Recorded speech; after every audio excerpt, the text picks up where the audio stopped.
This sentence needs a preposition to make it complete. Can you guess which one it is? I love the sound of stepping, leaves. Would it be on, in, or at? The correct preposition here is on because it describes stepping on the surface of the leaves. On is used when something directly touches a surface. But hang on! You can ask me why we can't use in or at. It implies being surrounded or inside something, for example, stepping in a pile of leaves. At refers to a specific point or location, which doesn't apply here. The prepositions at, in, and on indicate time or place, and there is some logic to how they are used. And it's easy. Let's dive in. First stop, the world of in. Use in when something is inside or within boundaries. In is used for an enclosed space or a general area that contains borders. The teddy bear is in the drawer. I placed the pen in my bag. The painting is displayed alongside other artworks in the gallery. Use in to talk about. Enclosed spaces. I live in a beautiful house with my parents. Defined location.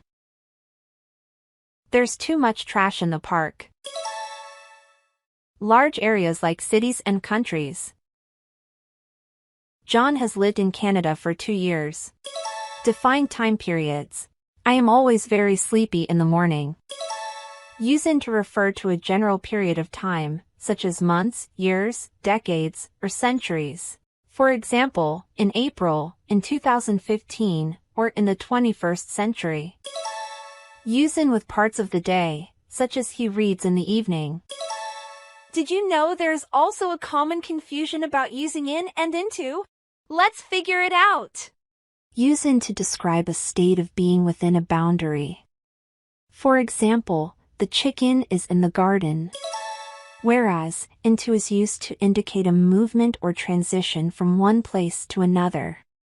For example, the chicken has gone into the coop. Now, let's talk about on. Use on when something is on a surface. The teddy bear is on the table. I set the pen on the table. The painting is on the wall, adding charm to the room.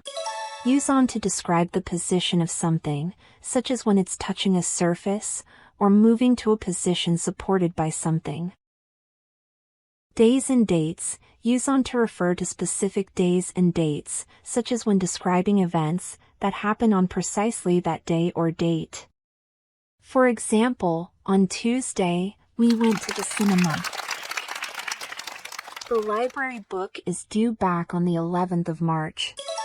Position or surfaces. Use on to describe the position of something, such as when it's touching a surface, for example, they hung pictures on the wall, or moving to a position supported by something, for example, Neil Armstrong was the first man on the moon.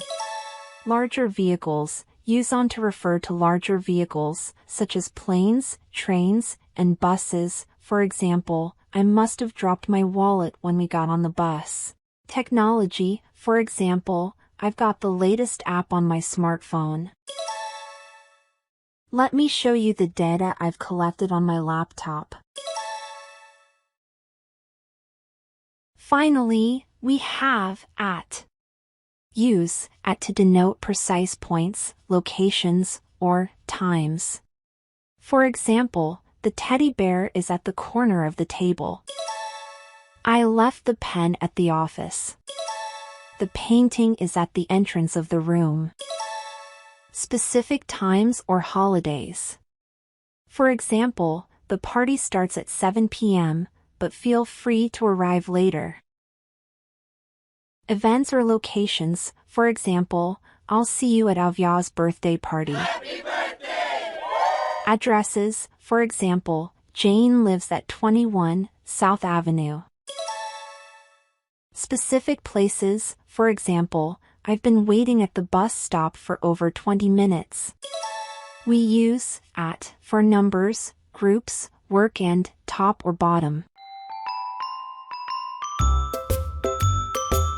A quick recap.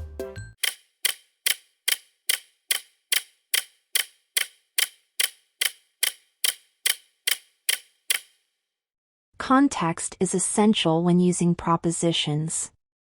Can you guess which sentence is correct? Well, both. It depends on the context. If you would like to describe the location of where someone is, then Mary is at the school, whereas if you need to emphasize that someone is inside the building, then Mary is in the school.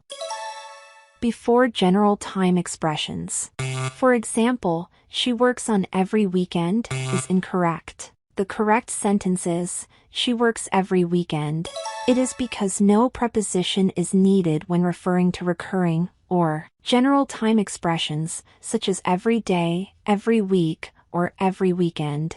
What do you think about, I entered in the room? This is incorrect. The correct form is, I entered the room.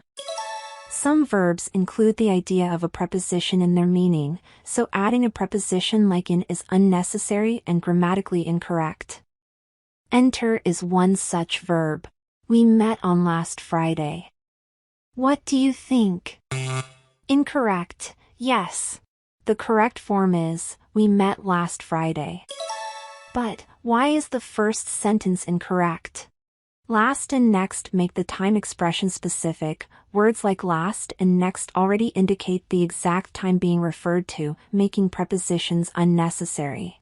So, my dear friends, please remember that in means inside, on means on top, and at points to a specific spot. Keep practicing, and you'll master prepositions in no time. All right. See you in the next lesson. Please do not forget to like, share, and subscribe if you learned something today. Bye for now.